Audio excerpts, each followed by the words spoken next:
मैं Amjad Iqbal metro seven Pakistan के साथ इस वक्त मौजूद सदर अलाइस के ऑफिस में हमारे साथ मौजूद अब्दुल समद खान। आइन से बात करते हैं, क्या कहना है। देखें, इस टाइम कारोबार की तो बहुत बुरी हालत है और लोग अपने खर्चे पूरे करने के दर पे पड़े हुए हैं, परेशान हैं कि आया हम किस तरह अपने यूटिलिटी बिल अदा करें और स्टाफ की सैलरियाँ पूरी करें।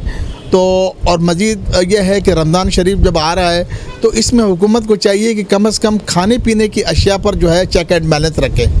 उसके ऊपर जो जहाँ से ये अपना रिटेल वालों पर छापे मारे जाते हैं, उससे बेहतर जहाँ से ये अशिया निकलती हैं, जहाँ से आती हैं, वहाँ पर इसकी प्राइस को कंट्रोल किया जाए। और ख़ास तौर पर हमारे मुल्क एक ज़रई मुल्क है, इसकी जो पैदावार है पहले अपनी पूरत हो, उसके बाद बाहर स्मगल हो या बाहर भेजी जाए, एक्सपोर्ट की जाए। क्योंकि अक्सर अशिया हमारी जैसे गंदम वगैरह है वो स्मगल भी हो जाती है, जिसकी वजह से गरीब आवाम पर बहुत ज़्यादा बर्डन पड़ता है।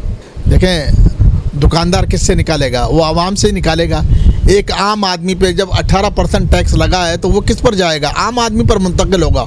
गवर्नमेंट को चाहिए कि ऐसे इक़दाम करे कि जो मालदार लोग हैं उन पर टैक्सेस, ज़राई जिनकी हज़ारों एकड़ ज़मीनें हैं उनसे कुछ, यानी आमदनी के मुख्तलिफ़ ज़राए इस्तेमाल किया जाए मुख्तलिफ़ तरीक़ों से, न कि ऐसा बर्डन डाला जाए को जो एक आम आदमी पर पड़ रहा है। और एक आम आदमी इनडायरेक्ट कई चीज़ों में टैक्स दे रहा है ऑलरेडी, चाहे वो इनकम टैक्स में रजिस्टर हो या ना हो, लेकिन उसके बावजूद भी हर चीज़ में उससे टैक्स वसूल किया जा रहा है।